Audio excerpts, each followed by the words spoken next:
আমি খুবই loyal wife, মানে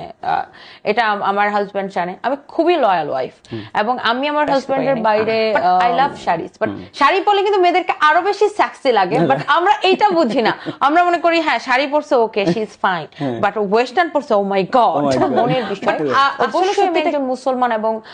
আমি খুব আল্লাহ ভক্ত মানুষ, বাট আসলে ধর্মের মধ্যে অবশ্যই আমাদেরকে পর্দা করার কথা বলছে, বাট পর্দাটা কি মঞ্জু ভাই আমার কাছে মনে হয় মন থেকে ভিউজ করার জন্য। দেখেন আমি ভন্ডামি যদি করার থাকতো তাহলে আমি শুধু লাইভের সময় এসে আমি একটা এরকম করে আজকাল নরমাল যেটা হয় একটা স্কার্ফ এখানে দিলাম, আমার মানে বাকি সব ওপেন, আমি জাস্ট একটা স্কার্ফ দিলাম, চুলগুলো অর্ধেকটা বাইর হয়ে থাকলো। এইরকম হিজাবের কথা আসলে ধর্মে বলা হয় না। হিজাব বলা হয়েছে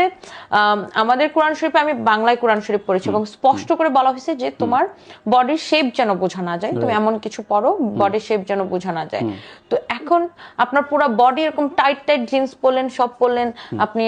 শাড়ি পরে এখানে হাতটা বের করে রাখলেন, গলার কানের দুল বের করে রাখলেন, আবার একটা হিজাব দিয়ে এখানে আটকায় রাখলেন, মানে এটাকে আসলে মানে আমি খারাপ বলছি না, যে এই হিজাবে আসলে আমি বিশ্বাসী না। আমি একজন বয়স্ক লোককে বিয়ে করছি, মানে আমি টাকার জন্য বিয়ে করছি, আমি টাকার জন্য অনেক কিছু করতে পারি, এই যে একটা কনসেপ্ট। তো আমি গরুগুলারে বলি যে দেখ আমি যদি টাকার জন্য বিয়ে করতাম, একটা মানুষ প্রিটেন্ড করার জন্য বা অভিনয় করার জন্য 2-4-5 দিন এক মাস পজিশন এখন বিলং করি, আমার কি কারো থেকে টাকা নেওয়ার বা আমার কি কারোর সাথে ব্যাড